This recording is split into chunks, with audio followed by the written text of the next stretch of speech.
All right, welcome, kings and queens. We are back and we are talking Love and Marriage Huntsville, season 6, episode 3. Yeah, what are your thoughts? Um, this episode was heavily centered around Leticia Scott. I don't know if you picked that up or not, but this was really one of those episodes that was centered around Leticia, her life, her family, her dynamics with her family, her dynamics with her husband, and also her dynamics with Kimmy and Melody. So I am going to talk about a little bit of that. Are y'all ready? Are y'all ready to jump in? I have a lot of thoughts on that, but before we jump in, I wanted to share something. It's very interesting that Leticia, the story that she and Marceau, the story that she shares actually is that she's the majority owner of Schultz, right? So let me ask you this. As majority owner, when we're talking about from a real business perspective and how business and corporations work, how can the majority owner get pushed out of a company where you are the majority owner? Okay? There's only one way you can get pushed out of something. If you're not majority owner. So I don't know if that's a storyline or if that's actually true. Okay, because either you're lying or Marceau is lying. Because it doesn't make sense for you to get pushed out of something that you own the majority of. Ain't no way. I'm going to lean towards you're not the majority owner of Schultz. It's something that you guys brought to the television screen as a storyline to make you look bigger and more involved than just being a stay-at-home mom. And here's the thing about when you lie or when you get caught up with not telling the truth and all of the facts on reality television and you're attempting to be what you're not, it always comes back because it doesn't make sense. If you are a majority owner and that's the storyline you guys were pushing, that you've done so much for this company, you've made this company multi-millions of dollars, but your husband is not going with that storyline this year. Do y'all get what I'm saying? So either you're lying about being majority owner or he's lying about wanting you to work outside of the house and he completely disregards your role as a corporate woman. Either way, it doesn't look great. It's not coming across the screen well. And it just still makes me scratch my head as, wait a minute, there's got to be more to this. This, if it don't make dollars, then it don't make sense. And that's not making sense to me. What do y'all think? I think that last year was a fake storyline. I think this year is a fake storyline. But I definitely think there is something going on between Leticia and Marceau Scott. It's almost like they're back at odds again. And the question we want to know as viewers is, how did y'all get there? Okay? This week, I'll be sharing more of my thoughts on Carlos King and his dynamics with the cast, as well as my thoughts around Martell and a custody case. So make sure that y'all turn on those notifications because I have a lot to say. But for those of you who are just tuned in, or if you're new to the channel, welcome to the palace. I am Queen Sheba. I cover a variety of hot topics specific to reality television. But most importantly, I hone in on the psychological and the behavioral traits of the Black experience. Okay. So Leticia and Kiki, they start the scene off exactly where we left off on last week. They are talking about the discord in their relationship, which they've yet to solve. What's interesting about this conversation is, number one, the two of you have been at odds for a number of years. Number two, your discord has absolutely nothing to do with Melody Cherie, but somehow you've been able to manipulate or shift the focus to put her in the middle of this cousin stuff that has been going on for a number of years. And I don't feel like that's fair when it comes to the real reason. The two of you don't get along. And the two of you kind of resent each other now. It has nothing to do with Melody. And I think it's unfair because y'all really placed the bulk of that responsibility on her last season. And you both owe her an apology, in my opinion, because we can see clearly now that there's been a storm brewing between the two of you for quite some time. Yeah, that's my thoughts on that. That was my second point with that. I kind of feel like the both of you were willing to utilize Melody as a scapegoat last season. So Leticia wants to know from Kiki, what's up? What problem do you really have with me? Or what is the issue that you've had with me? And Kiki shared with Leticia that she was basically hurt, that Leticia pulled away from her. Okay, we can assume that she's talking about her addiction. And we can also assume that at some time, while she was struggling with substance use, Leticia took a step back. Here's the thing, Kiki. Most people do, and most people will take a step back from you. It's perfectly normal, okay? They have to pull back from you because you are a person that's struggling with substance use. So that's why most relationships crumble. When people struggle with alcohol addiction, drug addiction, pornography addiction, and things like that, it impacts the relationships.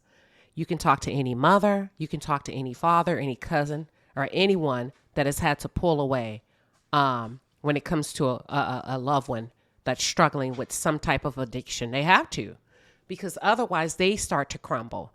So when it comes to that, I think your expectation is a bit unrealistic, and I think you really need to let that go when it comes to Leticia pulling back from you. At that point, I don't know how bad the addiction got, but I can assume that it got pretty bad. At that point, when it got there, you became unequally yoked, the two of you, during that time, and there's only so much she could have done for you. You know, we have to be fair with this, y'all. We have to have a fair conversation. I'm not a huge fan of Leticia's, but right is right and wrong is wrong, okay? Leticia is a mother. She's a wife. And there are some things that Kiki was probably going through with her addiction. So Leticia, even if she wanted to, she didn't have the energy to dedicate to you as a grown woman. That lady has to pour into her home. She has to pour into her husband. She has to pour into herself. And the fact that you take issue still, how many years later, that she wasn't there for you, Kiki, you got to let that go. You got to take full responsibility from an understanding perspective. Hey, you know what? I get it. I get it. And not hold that against her. She should have backed off. Okay. In my opinion. We all should back off when anybody's demonstrating toxic behavior. And that's something, and sometimes as Black people, we can tend to have unrealistic expectations that people should support us no matter what. No, ma'am. No, ma'am. We got to break away from that negative thinking because that's not the reality of it all. That means a person should subject their mental well-being, their mental health, their emotional health, their financial health to support you no matter what. And we got to get away from that. Because I'll support you to a degree that I can. And if I notice that you're continuing on with self-destructive behaviors, I got to call a timeout. Yeah, I got to call a timeout. Y'all, we got to start calling timeouts. Leticia is absolutely correct when she stated that Kiki needs to establish accountability for herself. Kiki, your cousin did what she could, and it's very unfair for you to expect unlimited support from her. Tisha shared that Kiki was pretty much strung out. I mean, like the examples of the behavior that she gave, you know, I can understand her walking away from you. She shared that Kiki would come over and pretend to be interested in her and the baby, but the entire time, because of the addiction, Kiki was stealing her painkillers that she needed for her C-section post-delivery. And I've said it before and I'll say it again. I don't think Kiki should be on reality television right now, considering recovery is a new journey for herself. Yeah. She's still learning things. She's becoming reacclimated with the world. She's still having to have conversations and prove herself, not only to other people, but to herself. You know, she's still coming up against things that can or will be triggering. Let's just take Kiki off the table.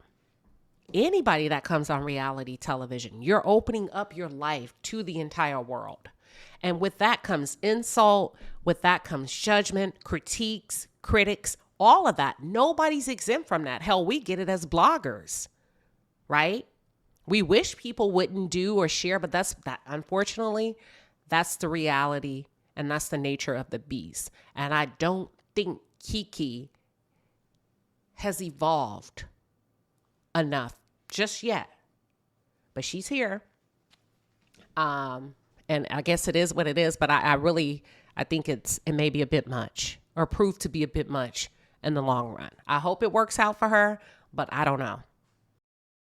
It would have been nice to hear Kiki apologize to Leticia for her past behaviors regarding the addiction, okay, and some of the things that she did to Leticia while she was addicted.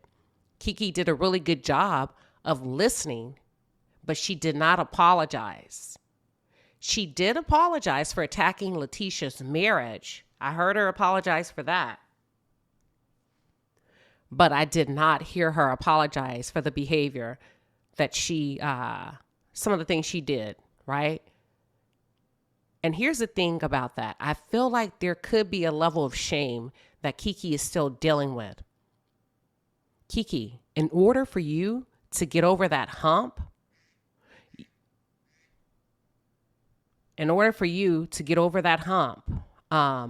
you've got to be willing to talk about it openly and honestly.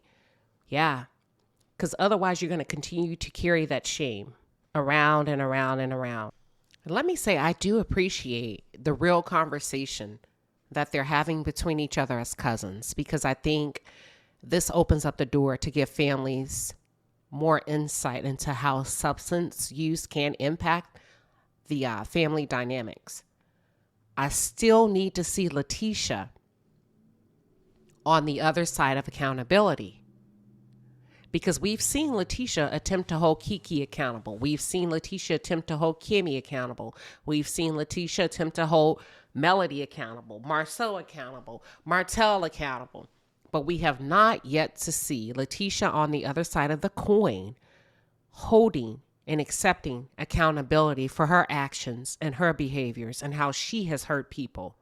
See, Leticia, I've seen you operate in a victim mode now, and I've named 5 people: Melody, Martell, Marceau, Kimmy, Martell, and Kiki. That's 6 people that you've cried about doing something to you, but what about your behavior? So for the production team, I think you're going to have to put her in the hot seat as well when it comes to accountability. And I want to get the real and the raw truth from Leticia and Marceau regarding their marriage, the dynamics in their relationship, and their real life. Because I don't think they've yet confronted their real issues within that marriage on camera. I feel like they've gotten away for a number of years. They've got to sweep things under the rug, and they've been able to spin the story and focus on other people. But I really want you guys to put the camera in their face and force them to have that conversation. So Marceau and his dad has a scene, and I'm guessing that maybe he hasn't seen his father in quite some time. And if I can recall correctly, his father lives in Michigan, and he came down to have a visit with him and to shoot the television show with them, because we really didn't know anything about their background. So I'm guessing we know a little bit about them, but I'm guessing producers are really trying to just go a little bit deeper with the Scotts.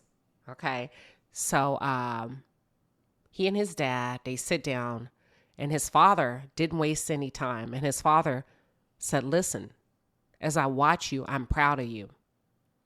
But I'm also concerned for you because you are busy making a living, but you are not busy building a life. And his dad shared with him that, I took that same route. And when I look back on life, man, I didn't even take a cruise until I was 50 years old. I waited 50 years to do something nice and enjoy life. And he warned Marceau that you really need to reconsider your approach, because I would hate for you to miss out on being as involved as you can be in your children's life, because I regret that now. I missed out on being a huge part or participating in y'all's life, and I don't want that for you, but I see you headed that way. What are y'all's thoughts about that? Did you enjoy that conversation? Is his father telling him right?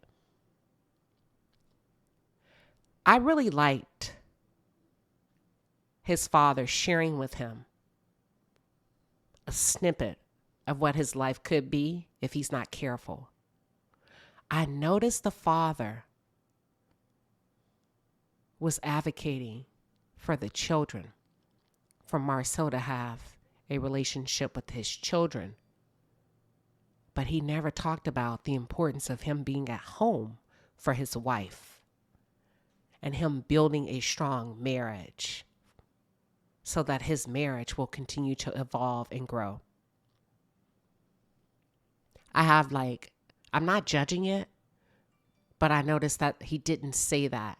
And the only reference he made to wife was, one day you come home and her hair is gray, meaning that she's grown older and you've missed time. But he never talked about, and if so, maybe they cut that out, how to cultivate a marriage and making sure that you're there emotionally for your wife. So I just caught that. Obviously, in my opinion, Marceau, you are struggling with something. And I'm going to ask you straight up, Marceau, do you want to be married? Because the life you're creating is honestly carving your wife out of the picture. None of your goals that you shared mentioned Tisha. You said, I'm doing this for a family legacy. Legacy is what we hand down to our children. But you didn't mention, I'm doing this because I really want my wife to know I love her and I'm going to do everything to take care of her. So do you want to be married? Marceau had family time with his family. Look, Marceau, you need to stay home more because those kids are not used to having you there. Even your little daughter was giving you the side eye, the stank eye, like, sir, stop. It was fake, but I appreciate the effort. But maybe it's like so far of a reach, even for your own family. Like your kids were not having that. And I just love kids because it's hard to make kids pretend.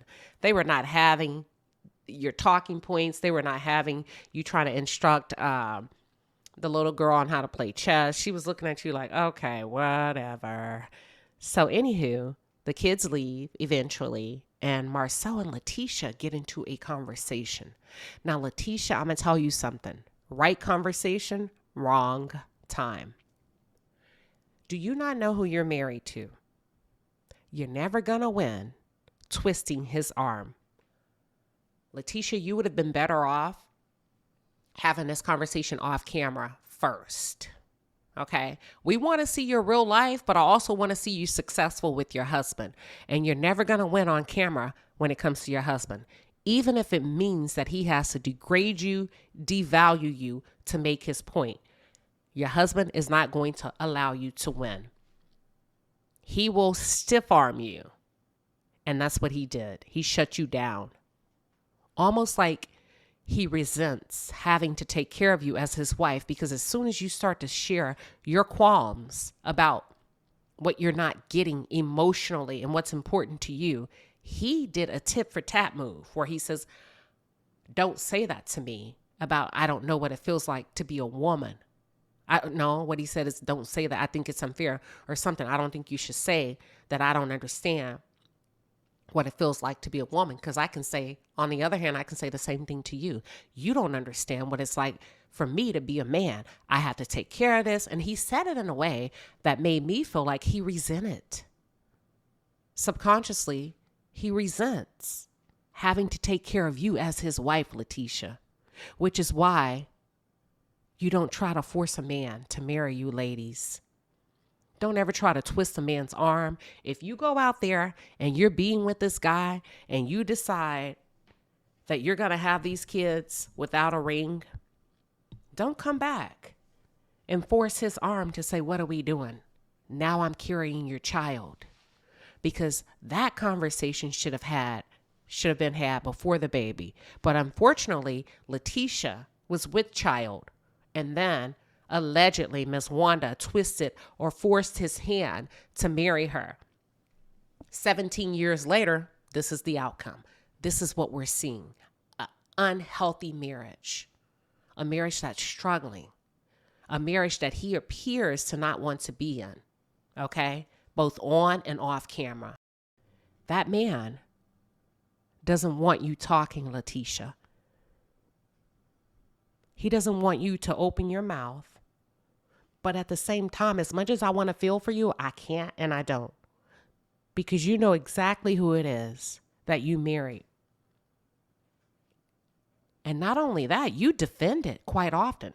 Okay? So I can't really advocate for you. Because like MJ said, your own son said, it's been 17 long years. So when your child is picking up that it's been 17 long years, that means unhappiness. It's not healthy.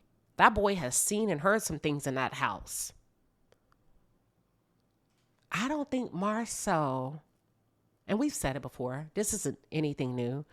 I think he loves Leticia. I don't think he's in love with Leticia. His behavior does not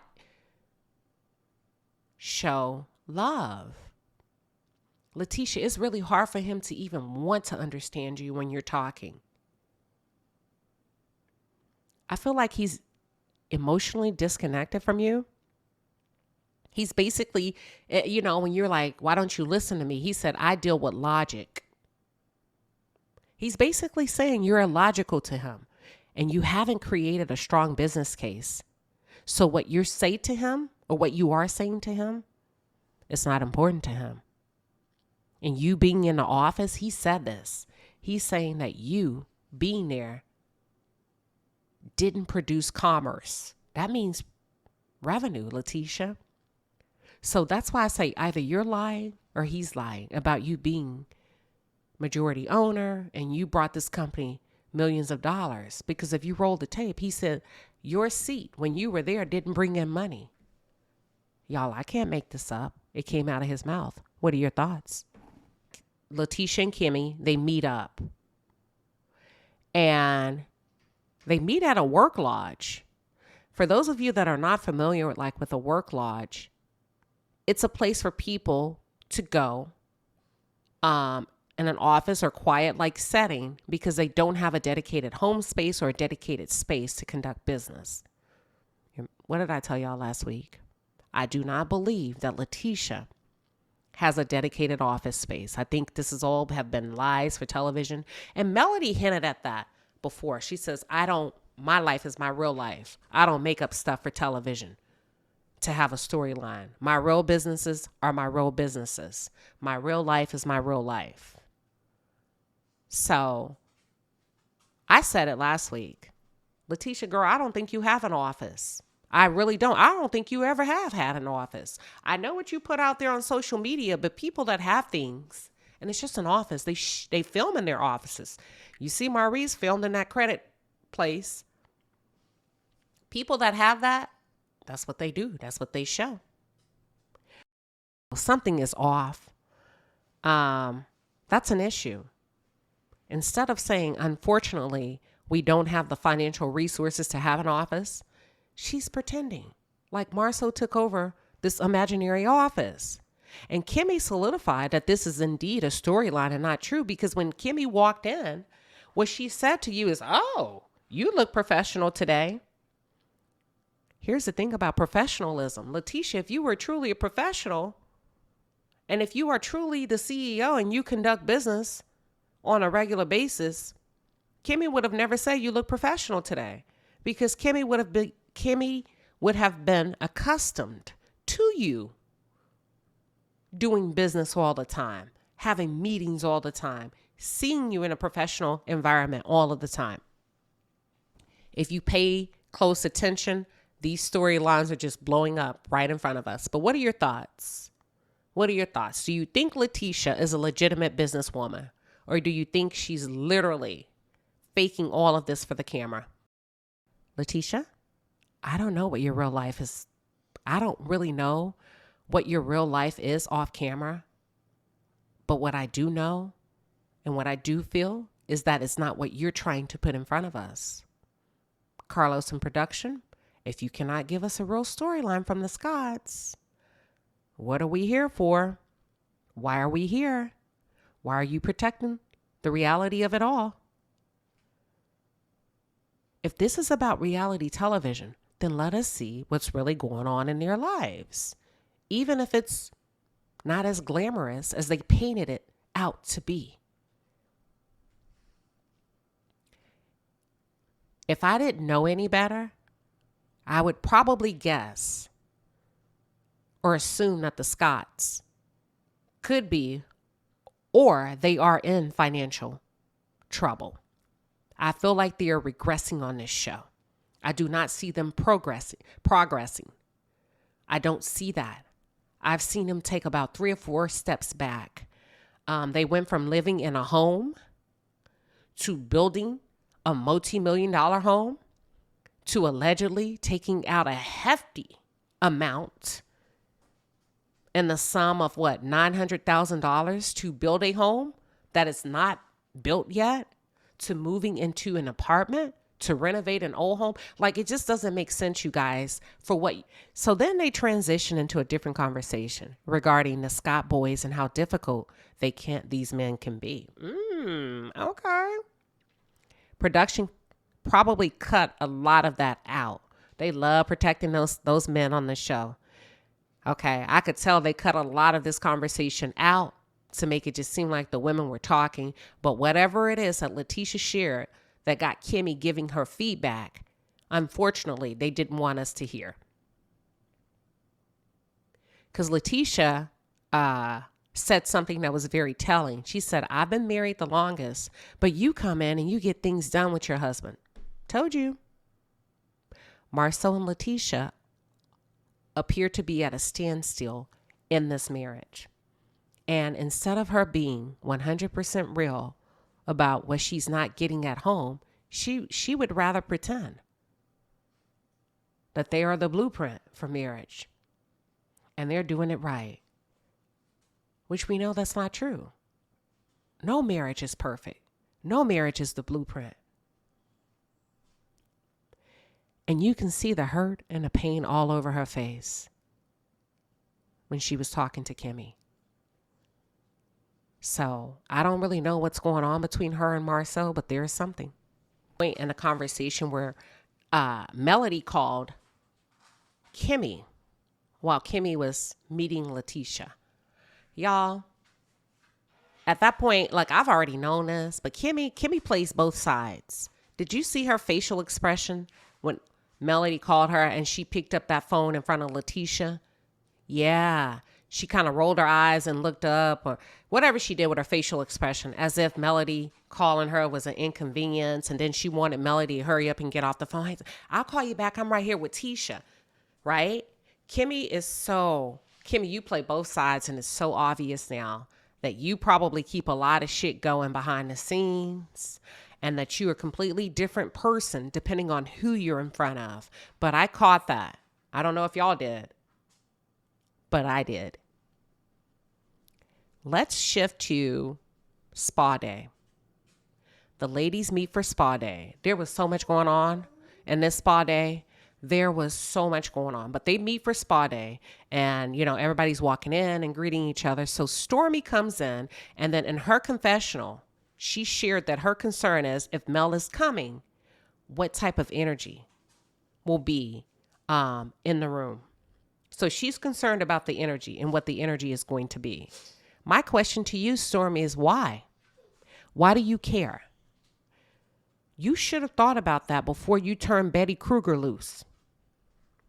That would have been a great time to assess the situation, not after you've sucker punched Melody or use your mother to sucker punch her.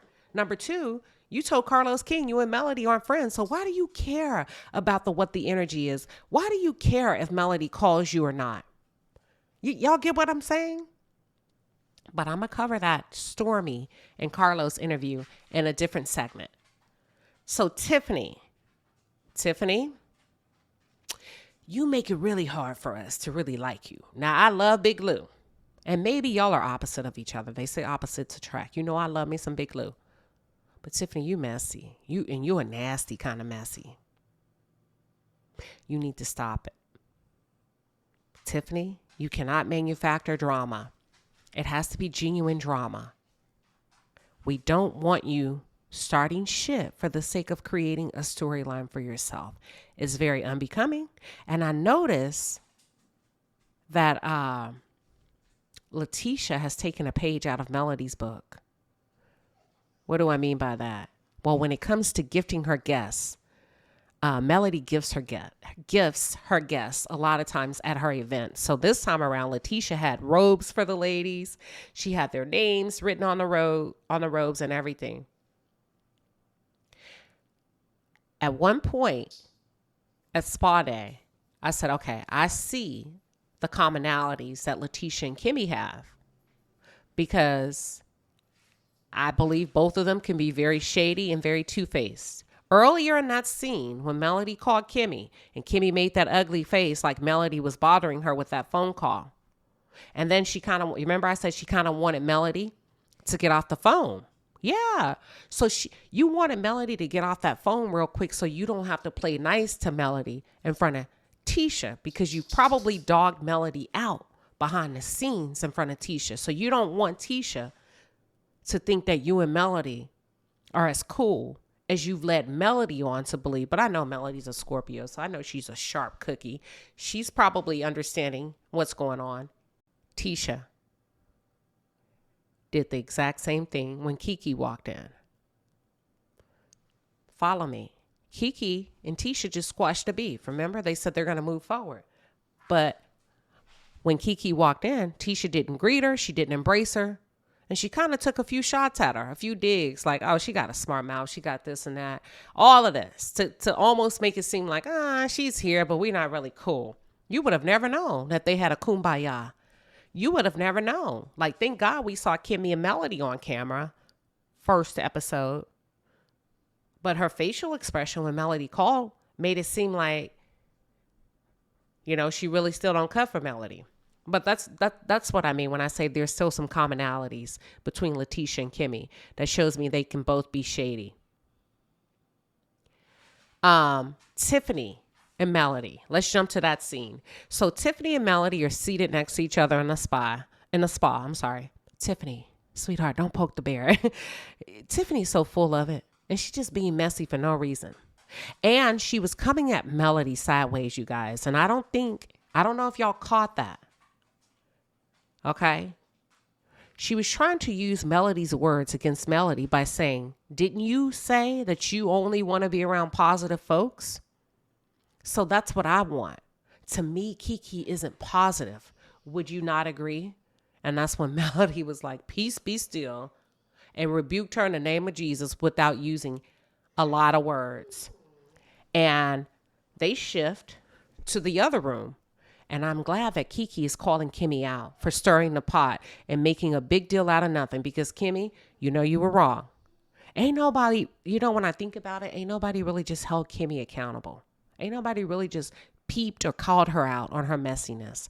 For some reason, she seems to get a pass. So Kiki let Tisha know, if you really want to know the truth, it was Stormy that had the energy for you in your marriage and that had the most to say about your husband cheating. So how come your good old girlfriend, Kimmy, just happened to leave that part out? I agree, Kiki. Kiki wants to know, why are you coming at us as cousins? Why are you trying to make me the bad guy in this and coming at our cousin dynamic when you didn't say nothing about Stormy? So Kimmy said, Tisha, didn't I tell you what Stormy said? And Leticia said, I don't remember that part. Maybe you did, but I don't remember. What I do remember is that the bulk of the conversation was about Kiki not being a good cousin and Kiki running her mouth about me. Kiki, you was winning at first. So Kiki turns. Kiki was winning at first, right? Because then I put Kimmy in a hot seat to have to explain herself. Child, Kimmy literally in that moment threw Stormy under the bus. Completely threw Stormy under the bus. And y'all, Stormy heard it in the next room. And Melody was like, hey, let's just go over here to see what's going on. They all come over there. Kiki and Tiffany go at it because Tiffany wants to insert herself in something that has absolutely nothing to do with her. Tiffany, that ain't what we need and want from you. We want you to build your own storyline without being messy and getting in other people's business because they may not be so nice next season because you won't be pregnant then. That's all I'm saying. You can't be getting in people's family business, Tiffany. That's a huge no-no. You know, for real. That was very, I didn't like that. Because that's an easy win and it's kind of a low blow to utilize a very sensitive scenario. They're already going through stuff. Don't nobody need you to jump in and pile on. But anywho, Tiffany was like, well, family, it should be family over everything, over friends, over everything. You're talking to Kiki, but you're digging at Melody. Okay. You're trying to position yourself to win, but you're taking a dig at Melody at the same time. And Tiffany said family over everything. My question to you, Tiffany, is how come you did not adhere to that standard when you cheated on your ex-husband? If it's family over everything, why did you choose another man over your husband?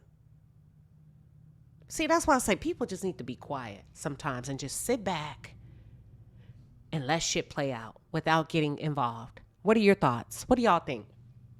Was Tiffany doing too much? Okay. If it's family over everything, do you think she should have taken her own advice?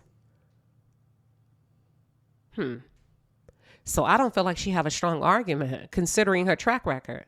Do you all see how so in that moment, did y'all catch or did y'all see how they lost focus on holding Kimmy and Stormy accountable? And it all fell back on Kiki. Kiki, that's why I keep saying you're not ready for reality television. You got to be sharper than that. You got to be quicker than that. And you got to stay locked in and focused on your target. You had it and you let them take it away from you.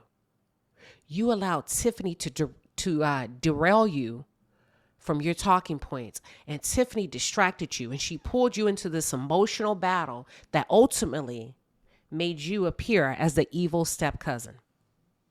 They gave us a snippet of what's happening next week on next episode. Kimmy is attempting to bridge the gap between Melody and Leticia. Melody will never see Leticia, in my opinion, as a friend because there's just so many nasty things that Leticia has done and said about Melody, but also things that she's turned a blind eye on when it came to Melody's children. Things that she did not acknowledge were wrong. And that's what I'm saying. I need to see this lady on the other side of accountability, of that accountability coin, because she has skated by like a victim. And she's not a victim. She's not. And there's a reason that Leticia, in my opinion, now that I have a deeper understanding, Leticia, there's a reason that you use that those puppets on stage, because you are a puppet master of playing the victim card. We've yet to see you accept accountability. They also show that Marceau is speaking to his quote-unquote alleged business partner. And the man is really trying to speak some sense into Marceau. It seems like the guy is attempting to explain to Marceau the importance of a partnership in marriage. Y'all, have a seat. We're wrapping up. I'm just going to take 30 more seconds of your time. But let me explain something to you. And I need you to listen very, very carefully. Marceau understands the importance of partnership. Men are extremely smart. We don't give them enough credit. He understands what it takes to have a healthy marriage. He understands what it takes to make his wife happy and to please her. I don't think many people understand that Marceau just doesn't want to be in a partnership with Leticia. Okay? Marceau knows how to be a husband. That man understands what to do to make a marriage work. Don't let that go over your head. It's just that he doesn't want to do it. And he's not going to do it. And nobody, including you, Leticia, is going to make him do it.